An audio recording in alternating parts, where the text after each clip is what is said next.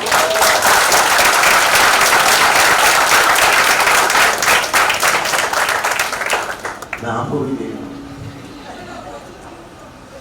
Thank you. ये बहुत ही simple middle class छोटे शहर का, जिसको अंग्रेजी में आती है, ऐसे परिवार से आया, एक टीचर का बेटा हूँ। तो मैं ज़्यादा ये सफलता, सक्सेस, ये सब मुझे समझने भी नहीं आता। मैं वही हूँ जो आप पहले था, जो मुझे जानते हैं, और वही रहने वाला हूँ। तो ऐसा मुझे उसमें मत बात हुआ। लेकिन ये सक्सेस किसकी है, मैं बताता हूँ। ये सक्सेस किसकी है। आज मैं फ्लाइट में जब चल रहा था, तो जब हम लोग आ रहे थे, तो जो सिक्योरिटी वाला बाहर जो चेक, उसके चेहरे पे वो खुशी थी जो किसी माँ के चेहरे पे एक बच्चा पैदा हो गया।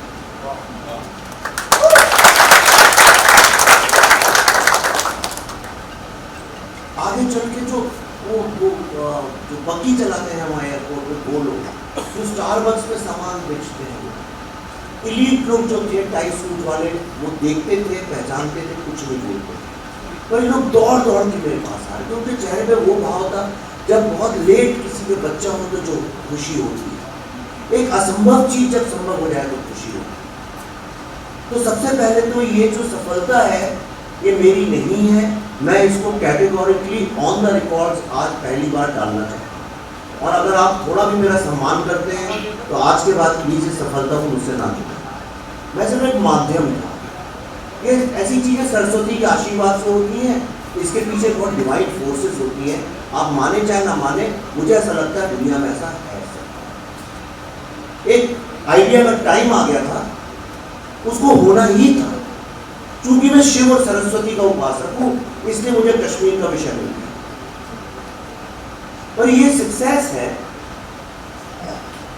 श्यामा प्रसाद मुखर्जी जी, ये सक्सेस है टीकालाल टपलू जी, ये सक्सेस है जस्टिस नीलकंठ गंजू जी, ये सक्सेस है उन एयरफोर्स ऑफिसर्स की जिन्हें अपनी जान यासीन मलिक की गोलियों से, ये सक्सेस है गिरजा टिक्कू जी की, उनके बच्चों की। वो हर व्यक्ति, कोई भी चीज अचानक नहीं होती है, उसमें बहुत वर्ष लगते हैं, युग लगता है। मैं जब शूट कर रहा था कश्मीर में, देवेंद्र, मैं तुम्हें ये बताना चाहता हूँ, मैं चारों तरफ जब देखता था, वो एक बंजर जमीन, मैंने जमीन तो बहुत खूबसूरत है, पर एक बंजर जो जहाँ पे ना तो आज कोई संगीत है ना म्यूजिक है। तो मैं सोचता था एक वक्त में कैसे आए होंगे वहां पे मुखर्जी साहब, कैसे उन्होंने ऐलान किया होगा कि इसको बदलना है और इसको एक बनाना है, भारत का अखंड, एक विधान, एक निशान, एक संविधान। टीकालाल टपलू जी इकलौते, मेरे ख्याल से दो ही, एक या दो वहां पे उस वक्त हमारी विचारधारा के लोग बीजेपी के थे, अकेले। मुझे लोगों ने बताया वो अकेले पैदल दिन भर घूमते ही रहते थे, लोगों को एक सूत्र में बांधने के लिए। उनको क्यों मारा गया? वो पहले एक लीडर थे जिनको मारा गया, आपने इसमें भी देखा। वो कहता है कि किसको मारा? संतोष टिक्कू, सतीश, मैं माफ करिए, सतीश कुमार टिक्कू। और वो इंटरव्यू में कहता है क्यों मारा? कहता हिंदू था। कहता हिंदू होना क्या कोई गुनाह है? कहता नहीं, आरएसएस का था। कहता आरएसएस का होना गुनाह है? कहता हाँ, हिंदू होना भी गुनाह है, आरएसएस का होना भी गुनाह है, कांग्रेस का होना गुनाह नहीं है, नेशनल कॉन्फ्रेंस का होना गुनाह नहीं है, अर्बन नेशनल होना गुनाह नहीं है। दुर्गा को मैंने जादवपुर यूनिवर्सिटी में अपनी आंखों से देखा है लिखा हुआ, क्या लिखा था दुर्गा, माँ दुर्गा के बारे में बता दूंगी, वो गुनाह नहीं है। लेकिन एक कश्मीर में ऐसी बीज डाल दिया गया कि हिंदू होना गुनाह है, और उससे लड़ते लड़ते जो भी फिगर है, चाहे वो 4 लाख है, चाहे 5 लाख है, लाखों में ना फंस गया। लेकिन सारे के सारे हिंदू आज वहां है ही नहीं। उनका जो संघर्ष है ये उसकी चीज। उन्होंने कभी अपने बच्चों को ना तो पत्थर उठाने दिए, ना बदला लेना दिया। आपको यकीन नहीं आएगा साहब, हम जब रिसर्च कर 4 साल में इसमें रिसर्च, हम जब रिसर्च कर रहे थे, मैंने कहा कहीं ठीक है, इन लोगों ने बदला लेने के लिए बंदूक नहीं उठाई, लाठी नहीं उठाई, पत्थर नहीं फेंका, पर कहीं पे कुछ हेट स्पीच तो होगी। फिर ट्विटर में इधर उधर कहीं लिटरेचर में ऐसे में हेट स्पीच मतलब जिसने आपको जुल्म किया, जिसने आपको मारा सताया, उसको लेके आप खूब गाली गलौज की। आप आश्चर्यचकित रह जाएंगे, कहीं हेट स्पीच तक नहीं। तो उन्होंने अपने बच्चों को सिर्फ सरस्वती की उपासना में लगाया, पढ़ाया, और उसका कारण आज ये है कि जितने कश्मीरी बच्चे हैं ये दुनिया में हर जगह, कहीं पॉलिसी मेकिंग में हैं, कहीं वो एडवोकेट्स हैं, अटॉर्नीज हैं, कहीं पे नासा में हैं, कहीं इंडिया में तो डिफेंस में इतने सारे रहे हैं, जो साइंटिस्ट हैं, वो सारी दुनिया में आज ज्ञान और एक ह्यूमैनिटी का प्रकाश फैला रहे हैं, और जिन्हें जुल्म किया उनके बच्चे गरीबी में पत्थर थे।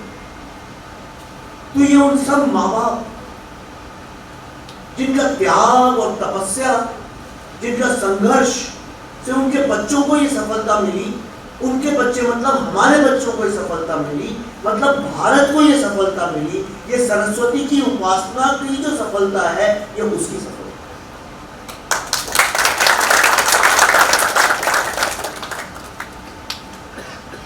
आज जैसे एक जमीन रेगिस्तान की बंजर हो जाती है, कोई उसमें पानी ही नहीं पड़े अगर तो और क्रैक्स आते जाते हैं, ऐसे ही हमारे जो मूल हमारी कॉन्शियसनेस है उसके साथ हो गया।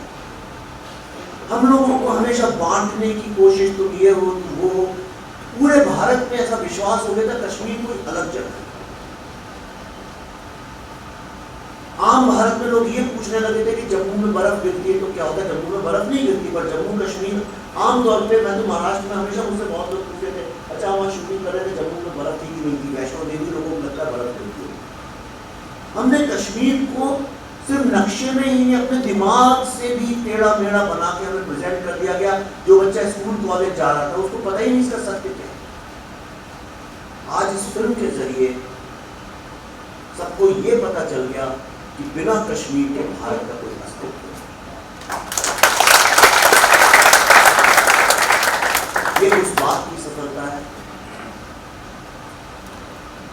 आज भारत का जो जितना ज्ञान है, जो नॉलेज है, हमारी जो मूल वैल्यूज है, वो मूलतः आप देखिए कश्मीर से ही वो ज्ञान की गंगा बहती है, और इसीलिए कश्मीर को सेंटर ऑफ नॉलेज बोला गया हमेशा।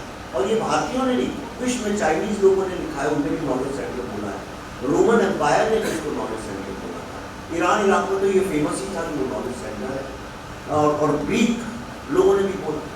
सारा विश्व मानता था कि कश्मीर जो है वो भारत का एक नॉलेज सेंटर है, क्योंकि जितने ज्ञानी लोग हैं वहाँ जाके वहाँ पे अध्ययन करते थे, तपस्या करते थे, इसलिए शंकराचार्य भी तपस्या करते थे। ये शिव और सरस्वती की जमीन है। तो जो लोग कहते हैं कि कश्मीर डिस्प्यूटेड लैंड है, तो आप अगर आज सुप्रीम कोर्ट में जाएं, हाई कोर्ट में जाएं, आपके घर पे कोई कब्जा करके बैठ गया हो, तो सबसे पहला सवाल कोर्ट यही पूछेगा ना, भाई ओरिजिनल टाइटल किसका है। बात तो वहां से शुरू होगी। हमको उलझा दिया गया था कि 1947 में क्या हुआ था।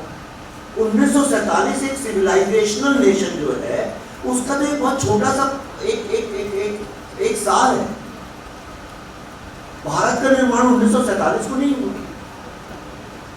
तो ये तो कोई भी एक 5 साल का बच्चा भी बता सकता है कि ये शिव और सरस्वती की जमीन है, या अभिनव गुप्ता की जमीन है, जहाँ उपनिषद लिखे गए वहाँ की जमीन है, जहाँ पतंजलि ने योग सूत्र लिखे वहाँ की जमीन है, ये तो नाट्यशास्त्र जहाँ भरत ने लिखा उसकी जमीन है, जहाँ पंचतंत्र लिखे गए उसकी जमीन है। तो इसमें कोई डिस्प्यूट नहीं है। इस फिल्म को देखने के बाद जो भी देखता है उसको कोई यह बहका नहीं सकता उस युवा को कि इसका ओरिजिनल टाइटल किसका है। ये उस हर युवा की चीज, ये उसकी सक्सेस, ये हम सबकी सक्सेस।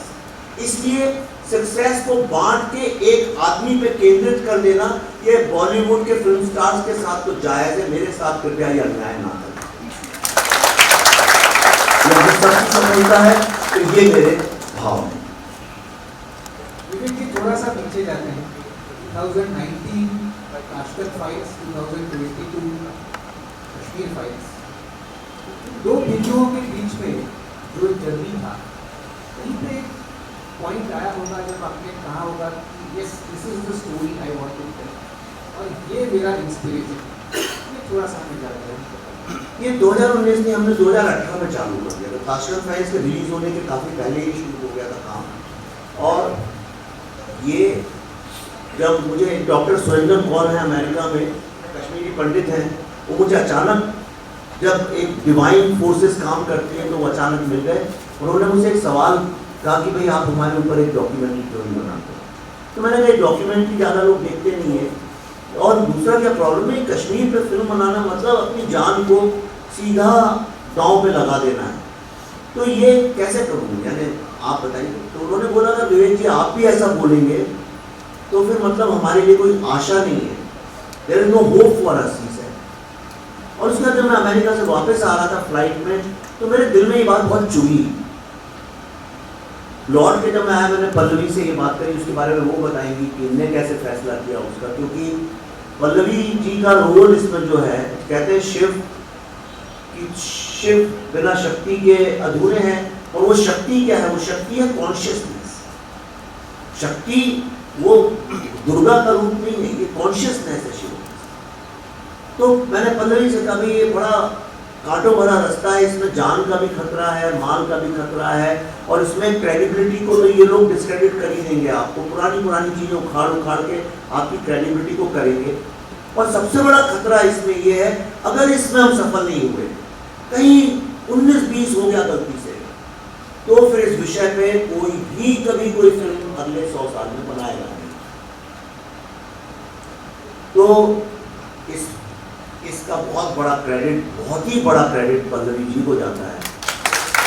और जिन लोगों ने इस यात्रा को देखा है पिछले 4 साल, कई लोग जानते हैं इस बात को, मैं तो इतना सोशल मीडिया में दिखता ही रहता है, पूरे टाइम पल्लवी साथ में रह के, एक सेकंड नहीं, पूरा रिसर्च 4 साल पल्लवी ने सारे इंटरव्यूज किए, सारे लोगों के दर्द और पीड़ा को समझा, जिसको मैंने स्क्रिप्ट में उतारा फाइनली। तो ये कॉन्शियसनेस है। Pallavi ji, this is a cue for you to share your part of that journey. नहीं, ये विवेक की पुरानी आदत है कि ये हर चीज़ मेरे ऊपर डाल देते हैं, लेकिन ऐसी बात नहीं है। जब हम काम साथ में करते हैं, जब हम साथ रहते हैं, तो जाहिर सी बात है कि फिर हर वो चीज़ जो ज़िंदगी में हमको जिसका सामना करना पड़ता है, वो दोनों एक साथ ही करेंगे। लेकिन जहाँ तक कश्मीर का मसला है, जब विवेक मेरे पास आए, और मैं बहुत ऑनेस्टली आज आप सबको ये बात बताना चाहता हूँ, मुझे कश्मीर के बारे में पता नहीं। हमारे कई दोस्त हैं, कश्मीरी पंडित दोस्त हैं फिल्म इंडस्ट्री में, लेकिन 32 सालों से कोई भी कश्मीरी पंडित बहुत वोकल नहीं रहा है अपने दर्द के लिए। तो जब कभी हमने पूछा, कभी मुझसे पूछ लिया, कभी और किसी से पूछ लिया, हमारे प्रोड्यूसर थे के वक्तन नाम से, कोई बताता नहीं था। हाँ, बस वो हम निकल आए वहाँ से। तो जो पूरा सत्य है कश्मीर का मुझे पता नहीं था। तो विवेक ने जब कहा कि इसके ऊपर फिल्म बनानी, तो मैंने कहा व्हाट अबाउट इट। मुझे लगा जैसे ये मिशन कश्मीर वगैरह की फिल्में बनी है, वैसे ही कोई और बनानी है। मैंने कहा ये बनाने का क्या फ़ायदा है, अपना क्या लेना देना इससे। तो फिर जब विवेक ने मुझे बिठा के सब समझाया, तो मैं तो अवाक रह गई कि ये जब हुआ, ऐसा नहीं कि ये कोई 400 साल पुरानी घटना है। ये जब हुआ था 1990 में, मैं काम करना मैंने शुरू कर दिया था, मैं अपने पैरों पर खड़ी थी। तो ऐसा नहीं है कि मैं कोई छोटी बच्ची थी या मुझे पता नहीं था या मैंने कहीं पढ़ा नहीं था। तो ये बात मिस कैसे हो गई हमसे, पता कैसे नहीं चला। और अपने आप से इतना मैं बता नहीं सकती, एक ऐसी फीलिंग आने लगी कि शायद हम जो समझते हैं खुद को, वो हम हैं नहीं। खुद की नज़रों में अपने आप को छोटा पाने लगते हैं। तो रिसर्च जब की मैंने थोड़ी बहुत, तो पता चला कि ये तो थोड़ा है सेंसिटिव मामला है। तो मैं बहुत दिनों तक सोचती रही इसके बारे में, मैंने तुरंत हाँ भी नहीं कहा।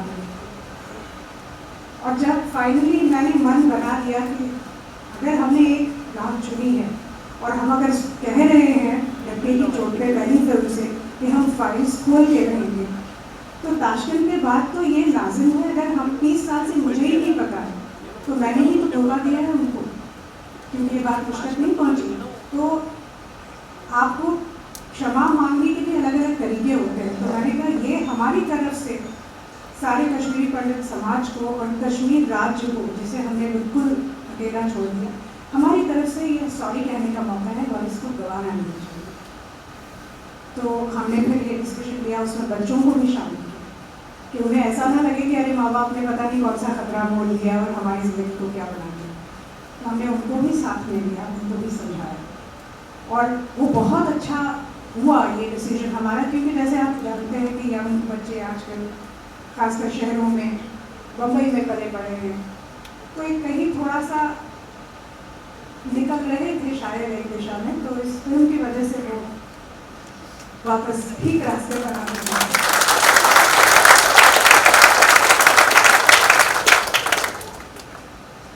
आपने आपके इंटरव्यू में, साक्षात्कारों में कई मरतबा कहा है कि इसका काफ़ी एक्सटेंसिव रिसर्च हुआ, लगभग 3-4 साल आप जगह जगह घूमे, तो फर्स्ट जनरेशन विक्टिम्स थे या जो विटनेसेस थे इस पूरी जीनोसाइड का, तो उनके आपने इंटरव्यूज़ लिए और मैंने आपकी कुछ वीडियोज़ भी देखे हैं जिसमें आपने जो पेनफुल जर्नी थी, पूरी एक्सपीरियंस, ऐसा एक कोई incident stands out in memory.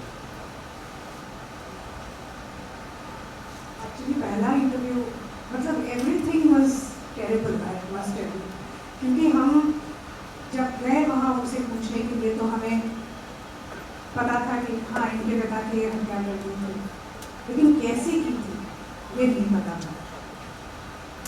तो हम गए उनके पास, इतना मतलब इतना स्वागत हमारा किया उन्होंने। कश्मीरी पंडितों में एक हाँ हॉस्पिटैलिटी के लिए तो वो जाने जाते हैं और उनका एक कुछ ऐसा खास रिचुअल है कि जब टेबल पे वो खाना रखते हैं तो उसमें कुछ 7 या 9 रंग वो टेबल पे लिखने चाहिए, ऐसा कुछ एक कस्टम है। तो सारी डिशेस उनकी जो भी हैं वो दम आलू से लेके और राजमा और याखनी से लेके सब कुछ था वहाँ पे, और हमें नाम बता रहे थे कि ये है ये है, बड़े प्यार से हमें खाना खिलाया उन्होंने, खूब गप्पे हुई, सब हुआ। फिर हमने कहा चलिए इंटरव्यू के लिए बैठते हैं। तो मैंने कहा मुझे पता है आपके पिता की हत्या हुई थी, तो हम लोग बचपन से शुरू करें। तो काफ़ी अच्छा रहा बचपन हमारा, हमारे जो नेबर्स थे बहुत प्यार से हम लोग रहते थे, शिवरात्रि पे वो हमारे यहाँ आते थे, हम ईद पे उनके यहाँ जाते थे, वो सब हुआ। और फिर मैंने कहा वो इंसिडेंट बताइए मुझे, और वो इंसिडेंट बिल्कुल मतलब एक्सप्रेशन नहीं थे उनके चेहरे पे जब वो बात करने लगे इसके बारे में। उन्होंने कहा कि मेरे पिताजी को पहले तो गोली मार दी थी और जब वो मर गए तो उनके शरीर के 50 टुकड़े किए गए और एक बोरी में भर के झेलम में फेंक दिया। और 2-3 दिन बाद जब वो बोरी ऊपर आई तो उसमें शायद उनका कोई आठ था या कुछ था, उसका एक कुछ कोना मिल गया, इसलिए पता चला कि हाँ ये इनके शरीर के हिस्से हैं। अब आप सोचिए कि जिनके साथ हमने कुछ देर पहले खाना खाया हो, जिनके परिवार के साथ हम लोग मिले हैं, चाय पी रहे हैं, डेजर्ट्स खा रहे हैं, मिठाई खाई उनके साथ, और उनके जीवन में इतनी पीड़ा होगी ये हमने कभी कल्पना भी नहीं की। और ऐसे एक के बाद एक मतलब आपकी कल्पना के बाहर है कि हत्या तो मतलब बहुत ही मामूली शब्द लगता है उसके सामने। अगर मैं कुछ और थोड़ा सा बताऊं, अगर किसी को तकलीफ ना हो यहाँ पे, तो एक इंटरव्यू में एक महिला ने हमसे कहा कि उनके पिताजी को गोलियों से खून दिया था और सीधा पुलिस उनको पोस्टमार्टम के लिए ले गई। जब पोस्टमार्टम किया उनका और बॉडी वापस मिली तो जगह जगह गोलियों के निशान थे, और पोस्टमार्टम करने के बाद वो सिलाई भी ढंग से हुई नहीं थी, तो सब अंदर के ऑर्गन्स दिख रहे थे। और वो इतनी रो रही थी जब वो ये बता रही थी, और मुझसे कहने लगी कि अपने पिता को कभी किसी भी लड़की ने अपने पिता को कभी व्यवस्थित नहीं देखा होगा, मुझे देखना पड़ा क्योंकि मुझे उनके अंतिम संस्कार के लिए उन्हें मिलना है, और तब ये मैंने सब किया। तो ये ऐसे रोज 3-4 अलग अलग जगह से ऐसे दर्दनाक पीड़ादायी चीज़ें हम लोग सुन रहे थे कि ये जब किस्सा मैंने सुना तो मैं मेरे कैमरे के पीछे थे, वो महिला बैठी थी, उनके पीछे ही कैमरा था जो मेरे ऊपर था, मेरे उसके पीछे बैठे हुए थे। तो मैं ऐसा इशारा करने लगी कि मुझे ऐसा लगा कि मैं शायद सांस नहीं ले पा रही हूँ, इतनी घुटन मुझे महसूस होने लगी।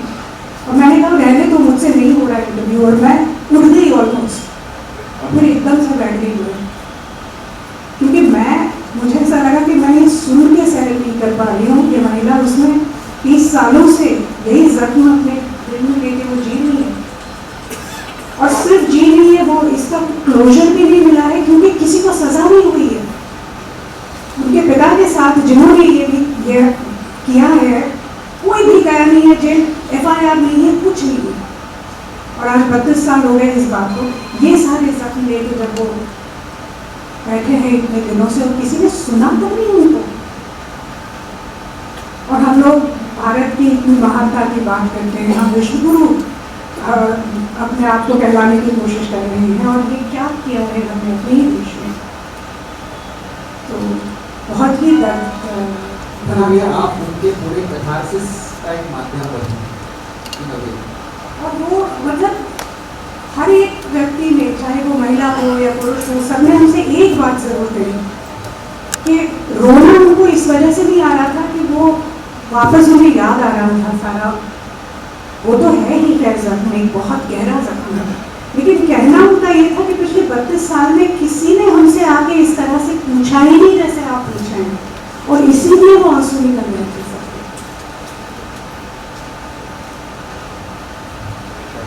आपने विवेक जी, पल्लवी जी, दोनों आपने कई माध्यम में ये कहा है कि काफ़ी सारे हर्डल्स आपको फेस करने पड़े, जो कि बॉलीवुड के इकोसिस्टम के भीतर पिक्चर रिलीज होने के बाद आपको फेस करने पड़े। बट हम जानना चाहते हैं कि इस पिक्चर का जो पूरा वर्किंग प्रोसेस जो कहते हैं, पूरा शूटिंग वगैरह, उसमें भी आपको कई दिक्कतें आई होंगी, कई हर्डल्स का सामना करना पड़ा होगा, तो क्या उसका लेकिन फ्रीडम का मतलब ये होता है कि एक कोहेसिव सोसाइटी हो, जहाँ पे अगर आप कुछ कर रहे हैं तो समर्थन ना हो, लेकिन बिना बात का विरोध भी ना। अब इसको शुरू से अगर देखें तो फिल्म बनाने का मतलब एक आइडिया, अब उसके लिए आपको इंफॉर्मेशन और रिसर्च चाहिए। जब ज्यूस के ऊपर शिंडलर लिस्ट बनाई गई तो उनको बहुत सारा मटेरियल अवेलेबल था, वो एक जगह जाके उस मटेरियल को इकट्ठा करना और पढ़ना समझना और फिल्म बनती है। एक किताब लिखी गई थी जिसके ऊपर बनी। यहाँ तो कोई FIR ही नहीं लिखी गई थी, कोई रिसर्च ही नहीं था, कुछ नहीं। भारत सरकार को RTI भेजिए तो कोई इन्फॉर्मेशन नहीं, जम्मू कश्मीर गवर्नमेंट को भेजिए तो वो कुछ 219 का नंबर बता देते हैं। तो आदमी करे क्या? तो वो एक बहुत बड़ी समस्या थी, कैसे ढूंढे। अच्छा, एक पूरी की पूरी सोसाइटी टुकड़ों में बढ़ गई, कुछ अमेरिका चले गए, कुछ जम्मू में रह गए, कुछ दिल्ली आ गए, कुछ अब उनको ढूंढना जोड़ना तो एक बहुत बड़ी समस्या थी, और उसको धीरे धीरे धीरे धीरे हमने उसको स्ट्रीमलाइन किया पूरा का पूरा। दूसरी समस्या ये थी कि भाई इसको कौन फाइनेंस करे, कहाँ से पैसे आए। शुरू में तो हम निकल पड़े, हमने कहा कि अब जो है सर पे कफन बांध के निकल जाते हैं, जो होगा देखा जाएगा। हमने तो ये सोचा नहीं था कि फीचर फिल्म बनाएंगे, हम तो जो बने डॉक्यूमेंट्री बने, वेब सीरीज बने, कुछ नहीं होगा तो हमने ये सोचा था कि चलो यूट्यूब में डाल दे। मैंने पल्लवी से एक बार बोला खा लूँ, मैंने कहा वर्ड्स कम टू वर्ड्स, मैं एक किताब लिख दूंगा। तो हमारे एक अच्छा यही मैं अगर बोलता, देखिए कितनी आसान, आपको मैं देखिए कितना बड़ी हमारे कंट्री में हिपोक्रेसी है। अगर मैं किसी भी से भी बोलता कि मैं एक फिल्म बना रहा हूँ, हमने 700 लोगों का इंटरव्यू किया से फॉर एग्जाम्पल, और मैं कहता 700 तो छोड़िए, मैं कहता मैं कुछ 8-10 कश्मीरी मुस्लिम लोगों का रियल इंटरव्यू कर रहा हूँ, और उनके इंटरव्यू पे बेस्ड एक फिल्म बनाना चाहता हूँ, कैसे आर्मी ने इन लोगों को सप्रेस किया और ऑप्रेस किया। आप यकीन करिए, ना हमें मेहनत करनी पड़ती, ना हमको कोई स्ट्रगल करना पड़ता है, स्टाफ भी आ जाते हैं, पैसा भी आ जाता, मार्केटिंग भी हो जाती, सब कुछ होता है, और शायद हम भी बहुत पैसे कमा लेते हैं, पर हमने वो रास्ता ही नहीं चुना, क्योंकि हम फिल्म बनाने के लिए नहीं है। फिल्मों से, बॉलीवुड हॉलीवुड से तो मैंने 2010 में रिजाइन कर दिया, देवेंद्र मेरे को तब से जानते हैं, इनसे मेरा बड़ा प्रेम का भी रिश्ता है। और जब हम कोई नहीं जानता था मुझे, तभी मुझे जानते थे। तो इसलिए गवाह है, इसलिए मैं बोल रहा हूँ, कोई ये ना सोचे मैं आज बोल रहा हूँ ये बात। तो मैंने तो ये तय ही कर लिया था कि मेरे को ये सब में पढ़ने नहीं, मैं भारत की जो कहानियां कोई भी बताने में डरता है वो कहानी में बताऊं।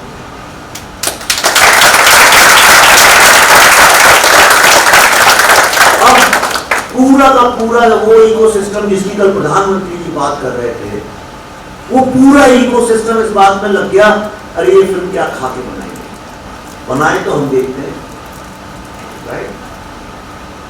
उसके बाद फिर सोशल मीडिया का जमाना है, तो पहले आपको पर्सनल होता है, सोशल मीडिया में आपको ओपनली थ्रेट्स आने लगती हैं, गालियां मिलने लगती हैं, नफरत मिलने लगती है। पर हमारे केस में वो नॉर्मल ट्रोलिंग नहीं थी, जो एक नॉर्मल ट्रोलिंग तो मैं बड़े अच्छे से हैंडल कर सकता हूँ। तो यहाँ पे जब मैं चिंतित तब हुआ जब लोग ये बताने लगे अच्छा अभी आप यहाँ हैं, तब मुझे थोड़ी चिंता हुई कि अगर वो ये देख रहा है कोई कि मैं यहाँ हूँ या वहाँ हूँ, तो मेरे बच्चे बीवी इनका भी सोचते होगा, फिर वो मैसेज भी भेजने लगे अच्छा निकलो तो घर से बाहर, तुम्हारे घर से कोई भी निकले बीवी बच्चे। मैं लोगों को अभी तक इन्वॉल्व नहीं किया, बताया अभी तक नहीं बताया मैंने क्या लिखते थे। लेकिन एक मैं पिता भी तो हूँ, मैं एक बेटी का भी तो बाप हूँ, मैं पति भी तो हूँ, मेरी कोई जिम्मेदारी इनके लिए भी। मैंने कफन बांध लिया इसका मतलब ये थोड़ी मैं अपनी 18-19 साल की बेटी से भी एक्सपेक्ट करूँ कि वो भी चल पड़े इस रास्ते में।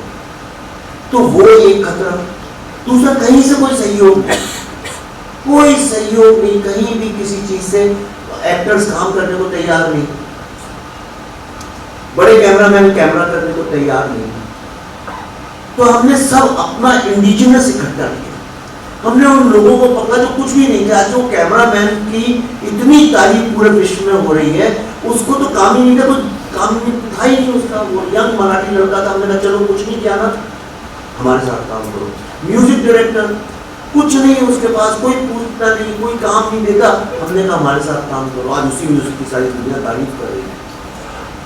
तो ऐसे लोगों को किसी तरह से किया, फिर पैसे नहीं थे। इस फिल्म को कायदे से कोई भी बिना स्टार के भी अगर कोई भी आदमी जो जरा भी फिल्म बनाना जानता है वो कहेगा ये इस स्केल की फिल्म 3 घंटे की कम से कम 70 से 80 दिन में शूट होनी चाहिए। हमने 30 दिन में शूट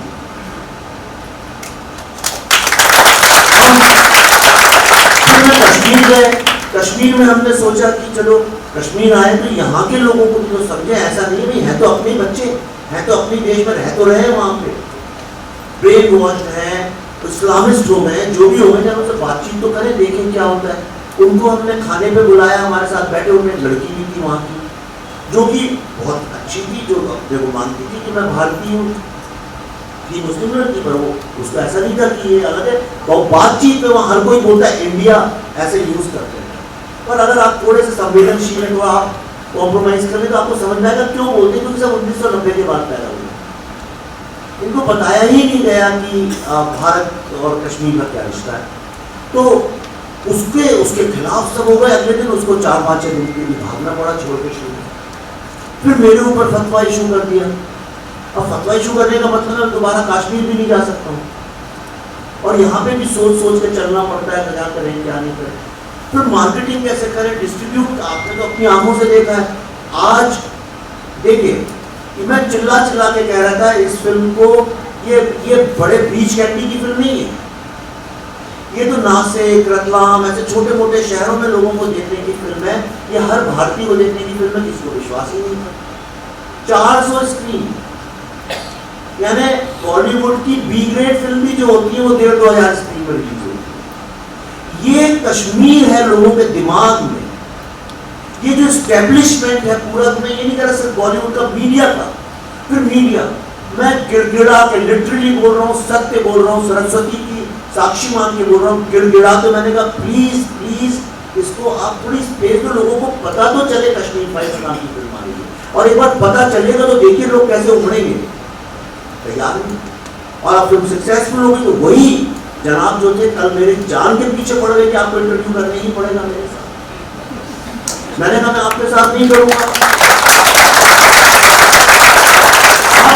आप देखिए तो हिपोक्रेसी की सीमा तो देखिए। मैंने कहा आपके साथ नहीं करूंगा। उनकी एक लड़की थी, कश्मीरी पंडित लड़की, मैंने कहा मैं इसके साथ करूँ। वो मैं कई दिन से पीछे पड़ी थी, उसके साथ तय हो गया, ये कल ही की बात है, यस्टरडे, कल उसके साथ तय हो गया, वो तैयार होके आ गई कुर्सी में। हम अनुपम जी पल्लवी बैठ गए, वो बैठने आ रही थी, उसको जबरदस्ती वापस बुला लिया गया। और जो महाशय करने को उनने, मैंने जब मैसेज भेजा कि मैं दिल्ली 2-3 दिन पहले, मैंने कहा अच्छा भाई तुम, हम जब मांग रहे थे तुम नहीं कह रहे थे, अब तो फिल्म थोड़ी चल पड़ी है तो आप क्यों नहीं कर लेते हैं? उन्होंने बोला मैं दिल्ली में नहीं हूँ। तो मैंने कहा आप दिल्ली में नहीं है पर आपका इंडिया फिल्म, सॉरी आपका ऑफिस में नहीं है।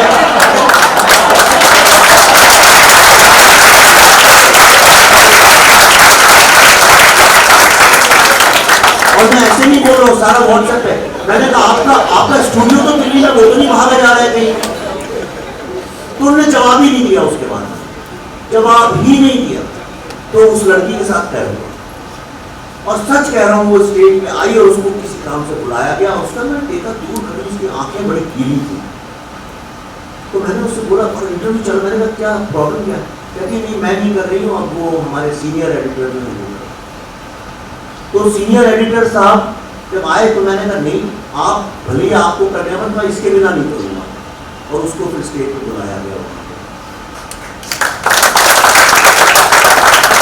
अब पूरा भारत टूट टूट के फिल्म देख रहा है, किसी को कोई आपत्ति नहीं, कोई डिवाइडेड ओपिनियन नहीं है। जो भी 80 साल की महिलाएं भी देख के आ रही है, रो रही है, बच्चा भी रो रहा है। आज तो मुझे इतने सारे लोगों से फोन आए जिन मैं कल्पना भी नहीं कर सकता, वो भी रो रहे हैं, हर व्यक्ति रो रहा है। अब तो छत्तीसगढ़ में कांग्रेस के चीफ मिनिस्टर आज शाम को देख रहे हैं, और मैं उनके वीडियो कल पोस्ट करूंगा, वो भी रोएंगे।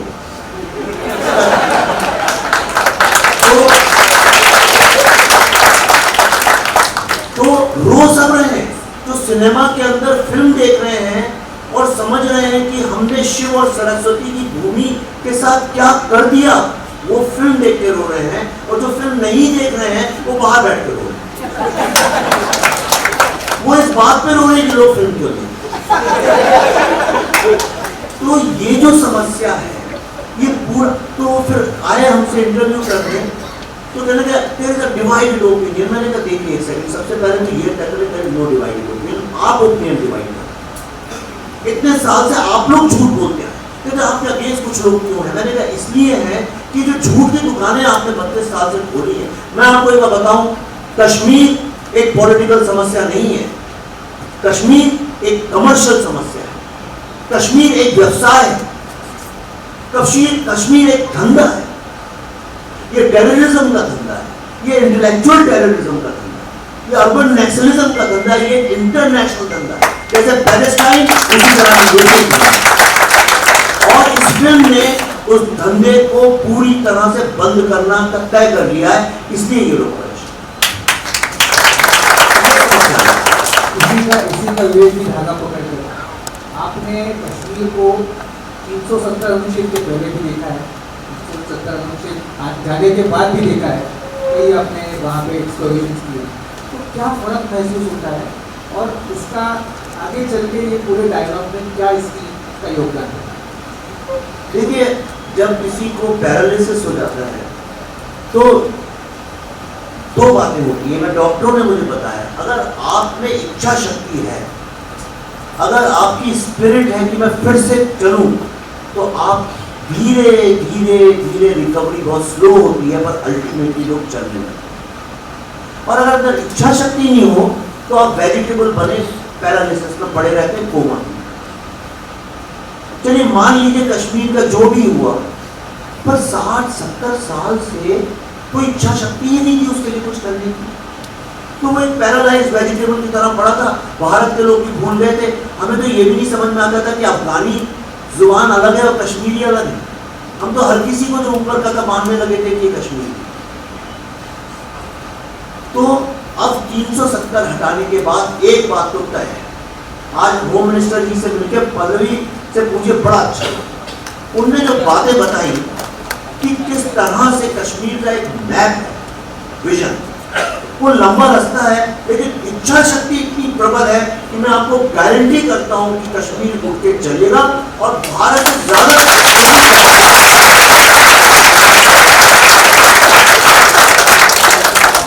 प्रधानमंत्री जी ने मुझसे एक ही बात बोली, उन्होंने बोला कि अगर हम सबकी चेतना फिर से जागृत हो जाए तो कश्मीर मेरा ऐसा विजन है कि पूरे विश्व में ह्यूमैनिटी और वननेस का सबसे बड़ा एग्जाम्पल बना के छोड़ेंगे। रास्ता कठिन है, रास्ता लंबा है, लेकिन मैं कश्मीर में हम जब गए कई बार, तो आपको एक बात बता दूं, जो 1990 के बाद का युवा जो बिल्कुल ये मान के चलता था कश्मीर भारत का हिस्सा नहीं है, वो भी जब हमसे इस बार बात कर रहा था तो उसकी चिंता ये नहीं थी कि कश्मीर भारत का हिस्सा है कि नहीं, उसकी चिंता ये थी कि अब 370 हट गया है तो ऐसा तो नहीं कि जॉब जो है हमें कम मिल जाए और बिहारियों को ज्यादा मिल जाए। तो चलिए ये चिंता तो महाराष्ट्र में भी रहती है, तो कम से कम इस तरह से तो हम जुड़े, चिंताओं में तो जुड़े। विवेक जी, पल्लवी जी, आपने इस फिल्म को प्रमोट करने के लिए क्या कुछ नहीं किया। आप दौड़ के यूएस में आपने इस मूवी को दिखाया, सीनेटर्स मतलब लिबरल्स हो, डेमोक्रेट्स हो, सबने देखा, एथनिक ग्रुप्स ने देखा, आपने बताया भी है। कैपिटल हिल में कांग्रेशनल इन्विटेशन पर आपको बुलाया गया, there is nothing, it's the epitome of any movie. तो उसके बारे में थोड़ा सा बताओ। तो क्या हुआ, जब कुछ नहीं था, कोविड का भी वक्त था, यहाँ सब कुछ बंद था, तो हम लोगों ने फिर ऐसा सोचा कि चलो अमेरिका में 8 नवंबर को प्लेन फ्लाइट जाना खुल गई, तो हमने कहा चलिए वहाँ पे जाऊँ और वहाँ पे लोगों को दिखाते तो कम से कम ये तो पता चले कि क्या हो रहा है। पर हमने वो जब चर्चा चालू की कि हम अमेरिका में दिखाना चाहते हैं, बड़े छोटे लेवल पे 2-4 जैसे आपको फ़ोन कर दूँ कि अच्छा भाई साहब कुछ मदद करिए, हमारे कुछ लोग इकट्ठे कर लीजिए तो फिल्म देखें, ऐसे करके हमने शुरू किया।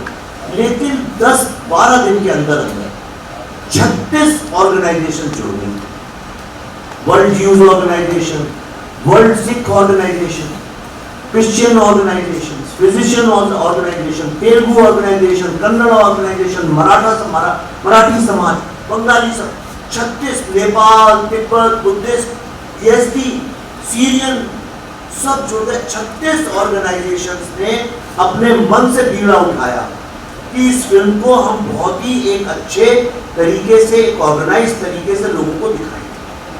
16 शहरों में इसकी स्क्रीनिंग हुई। इसकी स्क्रीनिंग के चलते बहुत जगह बुलाया गया, हार्वर्ड में हम गए, पल्लवी भी ने इनकी स्क्रीनिंग तो बहुत ज़्यादा वायरल हो गई थी वहाँ पे। और हमने सब जगह जाके एक ही बात बोली, हमने बोला अमेरिका जो है आज सारी दुनिया में छाती ठोक के कहता है हम ह्यूमैनिज्म की बात करते हैं। मैंने तो अपनी जिंदगी में ये ह्यूमैनिज्म होता क्या है कभी देखा नहीं, दुनिया तो बटी ही हुई है, लेकिन मैंने एक चीज जरूर देखी है कि वननेस क्या होता है, और ये वननेस जो है कश्मीर से निकला हुआ शैविज्म का कॉन्सेप्ट है। और इस तरह से हमने इस बात को सब जगह वहां पे बहुत प्रचार किया कि इंडिया की वैल्यूज क्या है और क्यों कश्मीर सारे विश्व के लिए इम्पोर्टेंट है। वहां पे कैपिटल हिल में पहली बार, सिनेमा तो छोड़िए, पहली बार इतिहास में ऐसा हुआ कि 2 फिल्म मेकर्स को बुला के कांग्रेशनल रिसेप्शन दिया, और वहां पे जो कांग्रेसमैन थे, कुछ डेमोक्रेट कांग्रेसमैन थे, जो पहले फ्री कश्मीर की जो कैंपेन चालू हुई थी एब्रोगेशन 370 के बाद, उसमें काफी उन्होंने एक्टिविज्म की, और हमारी भारतीय मूल के भी हैं उनमें से। उन सबको कैपिटल हिल में, जिसको कि पावर और डेमोक्रेसी का सबसे बड़ा टेम्पल माना जाता है, वहां पे उनको स्पीचेस में ये एडमिट करना पड़ा कि yes it was a genocide.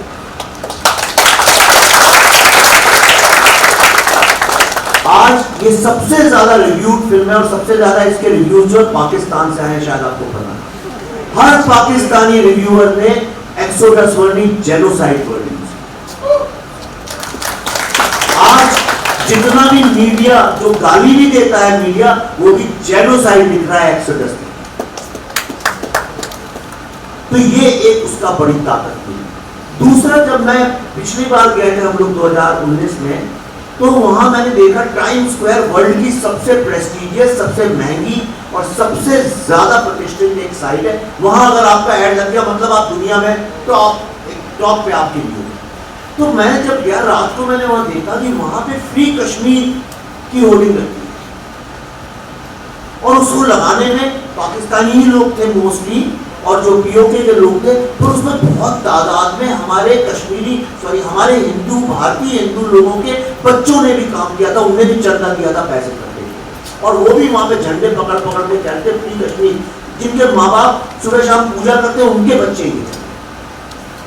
और उस दिन मेरे दिमाग में एक आया कि मुझे बाद में पल्लवी ने बताया कि अमेरिका में आज तक किसी ने कश्मीर का पूरा नक्शा नहीं देखा, वहां आधा दिखा।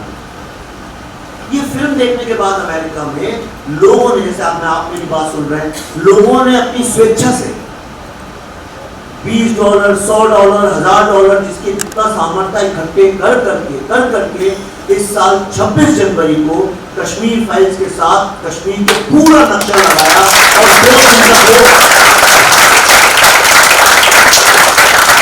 और 26 जनवरी और 27 जनवरी 2 दिन तक पूरे टाइम वहां पे भारत कश्मीर का पूरा नक्शा कश्मीर फाइल्स के नाम से लोगों के सहयोग से चलता है।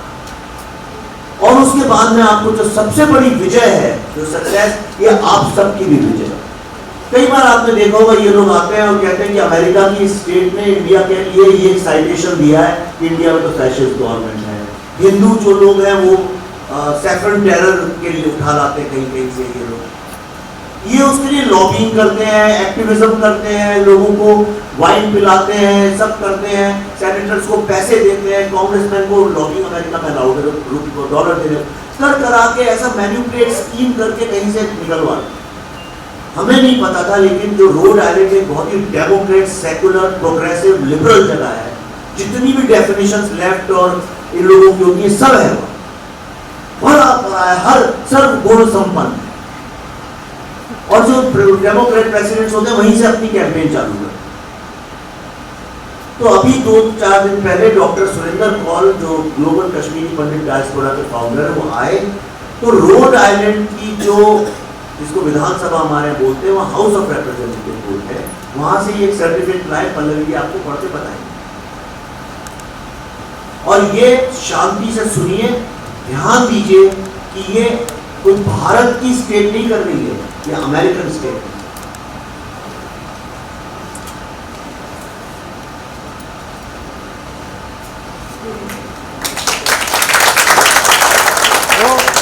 ये मुझे पढ़ने में बहुत मजा आता है, मैं इसलिए पढ़ती हूँ।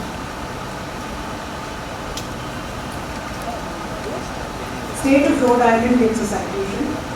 Be it hereby known to all that the Rhode Island House of Representatives hereby offers its sincerest congratulations to Vivek Ranjan Agnihotri, director and filmmaker, in recognition of the premiere of the Kashmir Files detailing terrorism and extremism by memorializing the events of 1990, in which 500,000 Kashmiri Hindus were ethnically cleansed in the Kashmir Valley by Islamic gangs and forced to live as refugees. And this is signed by the Speaker of the House, Joseph Shekhardji, Christopher Blaise Jewiski, Majority Leader, और Blake Philippine Minority Leader. मतलब Democrat leader और Republican leader और speaker, तीनों ने ये sign किया।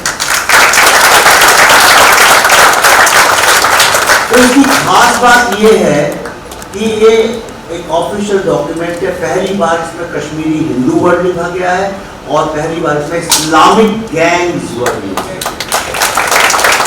जो काम हमारी स्टेट गवर्नमेंट, पत्रकार, इंटेलेक्चुअल बोलने में भी करते हैं, उसको एक फिल्म देखने के बाद एक स्टेट ने एक्सेप्ट। ये बड़ी छोटी विक्ट्री होगी, लेकिन मेरे लिए इतनी बड़ी विक्ट्री कि इससे रास्ता तो खुला, लोगों के सामने सत्य को। विवेक जी, आपने कई बार कहा है कि Hollywood is a soft power for western thought, भले कोई यूएस हो या कोई दूसरा देश हो। तो क्या हम ये मानेंगे कि this is the beginning of the Indian soft power? इस पे कुछ आप कहना चाहेंगे? ऑफ कोर्स, देखिए सिनेमा जब 1945 में, 1940 और 45 के बीच में जब वर्ल्ड वॉर चल रहा था, तो 1942 में अमेरिकन गवर्नमेंट ने CIA को ये काम दिया कि आप किस तरह से हॉलीवुड को एक सॉफ्ट पावर की तरह यूज कर सकते हैं। और बिलियंस ऑफ डॉलर्स उन्होंने खर्च किए, और वो जो लड़ाई जीती गई थी वो सिर्फ ऐसे ही नहीं जीती गई थी बंदूकों और तोपों से, उसमें ये सॉफ्ट पावर ने काफी काम किया। सॉफ्ट पावर ने क्या किया? उसने हिटलर को एक्सपोज किया, नाजी को एक्सपोज किया, दर्दनाक कहानियां बाहर लाया, और आज भी आप देखिए, कहीं आप यहाँ से छोटा दूर आसनसोल चले जाइए, आप रतलाम चले जाइए, कहीं भी चले जाए छोटे गांव में, ताइवान चले जाइए, युगांडा, बच्चा जिसका पॉलिटिक्स से कोई लेना देना नहीं, उससे पूछे वर्ल्ड में सबसे अच्छी डेमोक्रेसी कौन सी है बेटा, तो बोलेगा अमेरिका। बोलिए दुनिया में नंबर 1 कंट्री कौन सी है, बोलेगा अमेरिका। उसको स्कूल में तो नहीं पढ़ाई गई ये बात, लेकिन उसने हॉलीवुड की मूवी देख देख के सीखा। हम कौन सी सबसे अच्छी सभ्यता है दुनिया में, हमारे बच्चों को नहीं पता। सबसे प्राचीन सिविलाइजेशन कौन सा है, आप में भी बहुत, आपके भी बच्चे होंगे शायद, उनको भी ये बात ना पता हो, आपको लड़ना पड़ता हो। हमने अपनी ग्रेटनेस की कहानी दुनिया में नहीं फैलाई एज अ सॉफ्ट पावर, हमने अपनी कमजोरी की कहानी दुनिया भर में फैलाई। कास्ट सिस्टम के कितने नुकसान है हम ये बताते हैं, पर कास्ट सिस्टम के फायदे भी कितने हमने कभी नहीं बताए। हमने कभी एक परिपक्व आर्गुमेंट दुनिया के सामने नहीं लाया। कश्मीर पे इसके पहले 8-10 फिल्में बन चुकी है, और बहुत बड़ी बड़ी, मतलब जिनमें आमिर खान, मणिरत्नम साहब, यश चोपड़ा प्रोडक्शंस, विधु मनोज चोपड़ा प्रोडक्शंस, बड़े बड़े एक्टरों ने जिनमें काम किया है, ऋतिक रोशन। पर आप रोजा देखिए, बहुत बहुत इज्जत करता हूं मणिरत्नम साहब की, one of the greatest film है, पर चाहे रोजा देखिए, फिजा देखिए, फना देखिए, मिशन कश्मीर देखिए, हैदर देखिए, ये सारी की सारी फिल्मों में क्या चीज कॉमन है, 2 चीजें कॉमन है। ये सारी की सारी 1990 के ही पीरियड में सेट है, सारी फिल्में। कोई 1980 की नहीं है, कोई 90 के दशक में, जो टेररिज्म का जो दशक था 85 से 95 मान लीजिए आप, वो 10 साल के दशक में सारी सेट है। हैदर भी उसी पीरियड में सेट है। ये सारी फिल्में टेररिज्म को जस्टिफाई करती। क्यों, टेररिस्ट कैसे बन गया बेचारा, उस पर कुछ जुल्म हुए, वो टेररिस्ट बन गया। दलितों में भी तो जुल्म होते, वो तो टेररिस्ट नहीं बनते। औरतों में भी जुल्म होते, वो टेररिस्ट नहीं बनते। जुल्म से आदमी टेररिस्ट नहीं बनता, आदमी टेररिस्ट ब्रेन वॉशिंग से बनता है। तो ये सब, और दूसरा, यहां इसमें कहीं भी हिंदू जेनोसाइड का जिक्र नहीं। दूसरा, इन फिल्मों ने जो सबसे बड़ा एक पाप किया, आप कल्पना नहीं करेंगे, मार्टन टेम्पल पूरे विश्व में अपने आर्किटेक्चर के लिए, आप चलिए धर्म नहीं मानते, आप उसके साथ देवी देवता नहीं जोड़ना, छोड़ दीजिए, आर्किटेक्चर तो मानते हैं। भारत की महान आर्किटेक्चर का प्रतीक था मार्टन टेम्पल, पूरे विश्व में लिखा गया उसके बारे में। उसको ध्वस्त तो कर दिया था, पर तब भी ध्वस्त होने के बाद भी उसको मार्टन टेम्पल तो सब बोलते थे, कश्मीर के लोग भी वही बोलते थे। लेकिन फिर हैदर की शूटिंग हुई, और मैंने अभी जब शूटिंग कर रहे थे अपने लड़कों से, मैंने बोला कि मैं मार्टन टेम्पल में शूट करना चाहता हूँ, उसकी परमिशन चाहिए। तो कह रहे सर ये कहाँ है, तो मैंने उसको नक्शा भेजा, ये जो गूगल मैप भेजा मैंने, कहते अरे वो शैतान की गुफा। उस फिल्म के कारण मार्टन टेम्पल का नाम आज कश्मीर में बदल गया है, उसको शैतान की गुफा के नाम से जाना जाता है, उसे मार्टन टेम्पल के नाम से। ये प्रॉब्लम हुआ। तब मैं, जब हम पहले भी जब जा रहे थे, हम प्रधानमंत्री जी से मिले, और मैंने उनसे बोला मैं इस फिल्म को as a soft power use करना चाहता हूँ। जिस तरह से योगा और आयुर्वेदा आपने फैलाया है, इस फिल्म से मैं पूरे विश्व में लोगों को ये बताना चाहता हूँ कि कश्मीर की धरोहर क्या है, और हम ये काम करने में सफल हो रहे हैं, ऐसा तो लग रहा है। आज ये तो आप भी मानेंगे। वक्त का तकाजा है, एक छोटा सा ये, मैं I can't resist this question, और ये पल्लवी जी के लिए है। विवेक अग्निहोत्री 2.0, ये एक समीकरण आपने कहीं बोला है, तो पल्लवी जी ने तो विवेक अग्निहोत्री 1.0 देखा होगा, 1.5 देखा होगा, तो ये क्या ट्रांसफॉर्मेशन है मैडम, 1 से लेकर 2.0 तक क्या ट्रांसफॉर्मेशन? ये विवेक है ना, फिल्म मेकर है, इज अ स्टोरी टेलर, तो इनकी हर कहानी का एक टाइटल होना बहुत ज़रूरी है। तो इसीलिए ये 1.0, 2.0, एक्चुअली हम सब इवॉल्व होते हैं। जो हम 21 साल की उम्र में थे, तो आज हम नहीं, जो आज हम हैं वो आज से 20 साल बाद नहीं होंगे। तो हर आदमी इवॉल्व होता है, हर आदमी की इवॉल्व होने की वजह अलग होती है, स्पीड अलग होता है, डायरेक्शन अलग होती है। लेकिन हाँ, विवेक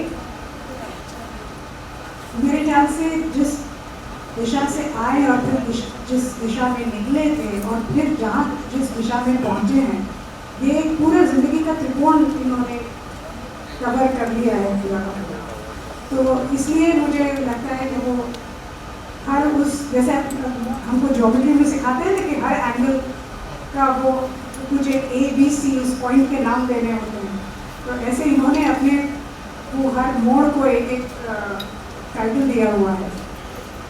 बट आई थिंक मुझे कहीं पता था कि वो हर चीज़ का सर्कल कंप्लीट होता है।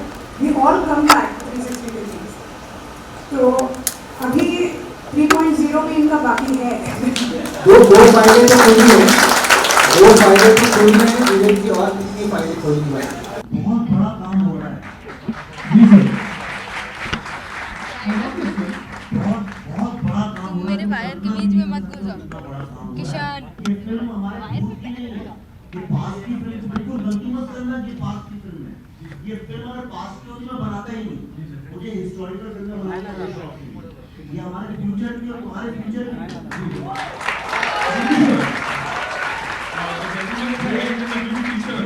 ये तुमको उठाएंगे इस तरह की बातें करके। 120 करोड़ लोग भारत में रहते हैं।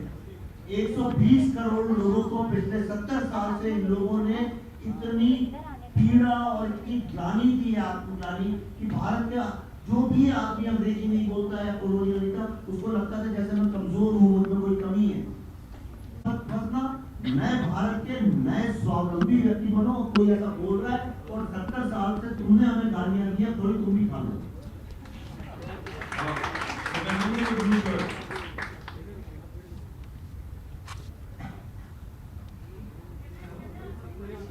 Let us follow some order.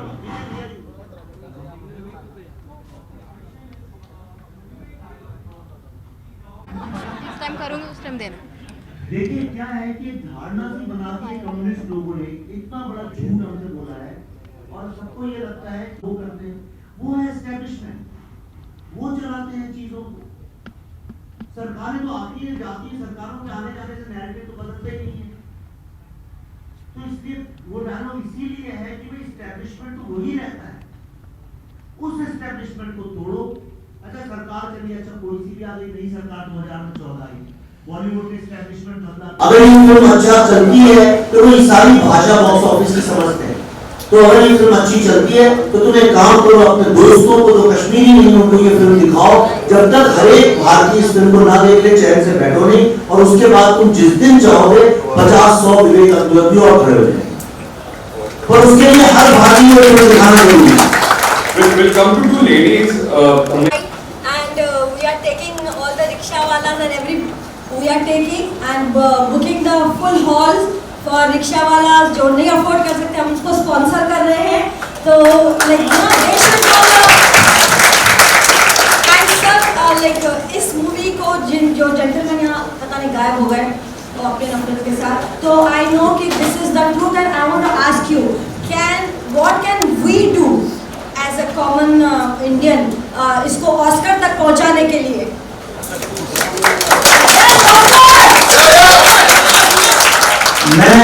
मैं आपसे कहूँगा बस उसको एक अच्छा सा हाथ दीजिए, उनको लगना चाहिए कि वो हमारा ही हिस्सा है, कटे फटे नहीं। वो जो आशीर्वाद है उससे बड़े बड़े रास्ते खुल जाते हैं, हिमालय भी मिलता है। सर आशीर्वाद के साथ हमारे बहुत सारे सैल्यूट प्लीज एक्सेप्ट कीजिए and we love you people. We'll go for the last question. Perhaps I think इस पूरे एडवाइस देंगे कि मैं आज देख रही हूँ मेरे साथ पढ़ने वाले काफी लोग एंटी नेशनलिस्ट जैसे कमेंट्स पास करते गए, काफी लोग ब्रेन वॉश हो रहे हैं। So as a youth, how can I try to urge people not to fall prey to such propaganda that's being followed in various educational institutions? तो देखो IMDb की रेटिंग मिल रही है, उन्होंने वहाँ जाके उसको गिरवा दिया। विकिपीडिया में फिल्म जो है उसके बारे में लिखा था, अब जाके उन लोगों ने अटैक करके लिख दिया कि इस्लामोफोबिक है, जबकि जिसने देखी है वो जानता है नहीं है, जिसने नहीं देखी है वो ये बातें कर सकता है। तो आप कुछ मत करिए, हम दूसरे की बुराई नहीं करेंगे, हम अपनी ग्रेटनेस की बात करेंगे। किसी और के भाई बहन माँ परिवार के साथ क्या चल रहा है उसमें हस्तक्षेप नहीं करेंगे। हम अपनी माँ, अपने भाई, अपने पिताजी, अपनी बहन, उनकी तारीफ दुनिया में करेंगे। तो हम आपको फिल्म, अपनी फिल्म की बात करिए, फिल्म का विश्लेषण करिए, उस पर टीका करिए, टिप्पणी करिए, पर सोशल मीडिया को भर दीजिए अपनी बात से। जब कोई एक लकीर है तो उसी के बराबर की लकीर नहीं, उससे बड़ी लकीर खींच दीजिए उसके सामने, में अपने आप छोड़ी हो जाएगी। हर राधिका बहनों से सतर्क है।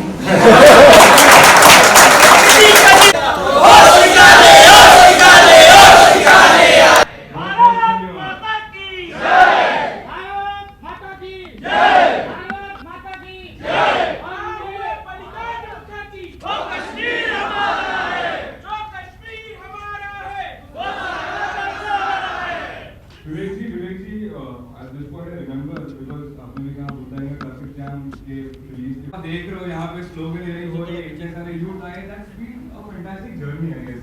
एंड नॉट जस्ट दिस, जब इन्होंने कहा कि फिल्म जब फ्राइडे में रिलीज हुई थी तो शायद 200-300 स्क्रीन्स थे, and I think now it's 1200 1500 और 5000 स्क्रीन हो गए।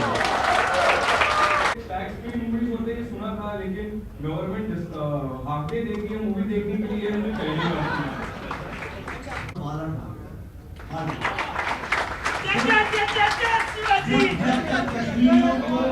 जब कश्मीरी हिंदुओं को कहीं पे भी जगह नहीं मिली, बाला साहब ने बिना कुछ पूछे तुरंत आधी रात को उन्होंने उनके लिए सारे टेक्निकल कॉलेजेस में कोटा फिक्स करवाया। यही कारण है कि आज सारे वो हमारे कश्मीरी भाई बहन वो सब बहुत क्वालिफाइड। उस जमीन पे, उस स्टेट में अगर टैक्स फ्री नहीं हो तो बाला साहब की एक तरह से देखा जाए उनकी गरिमा को आहत पहुंचाने का काम। सारे कश्मीरी हिंदुओं ने मुझसे अपील की है, तो मैं उनकी अपील आप तक पहुंचा दे रहा हूँ। आपके भाई बहनों ने अपील की, आगे आपको क्या करना आप देखिए। मैं चाहता हूँ आप सब लोग बहुत विनम्रता के साथ, बहुत ही आदर और विनम्रता के साथ महाराष्ट्र सरकार से अपील करें, श्री उद्धव ठाकरे जी से हाथ जोड़ के विनम्र निवेदन करें, सोशल मीडिया में चाहे तो चिट्ठी लिखें, चाहे तो उनके पास रिप्रेजेंटेशन करें, उनसे कहिए बाला साहब की आत्मा को बहुत शांति मिलेगी अगर आप इसको टैक्स फ्री करेंगे, और आपको भी कश्मीरी हिंदुओं नहीं बल्कि पूरे भारत के हिंदुओं का बहुत आशीर्वाद मिलेगा। ऐसा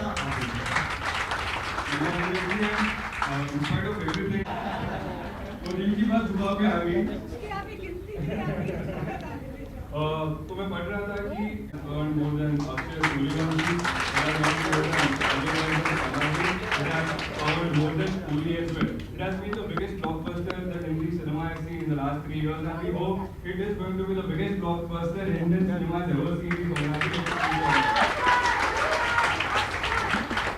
आपने बात की कि ये जो है और आपके टेबल से राम गोपाल वर्मा जी ने जो कहा कि बॉलीवुड के बाद भी विवेक गुड 3-4 बार मैंने ही किया है।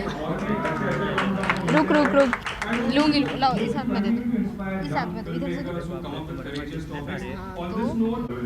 I conclude this program and I once again thank Vivek ji, Pallavi ji, आप जी को क्या कहना है। आराम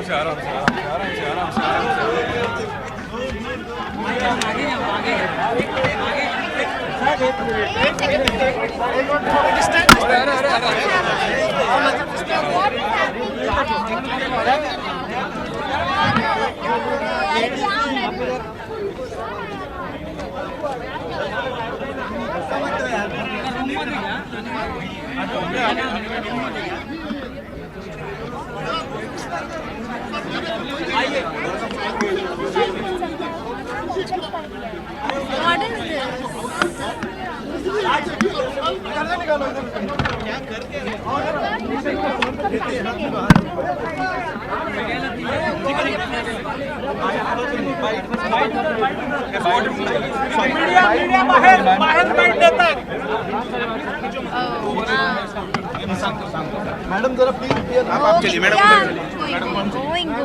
मैडम मैं आपको राज हाँ अरे यार ये इधर वायर है, वेट करो ना।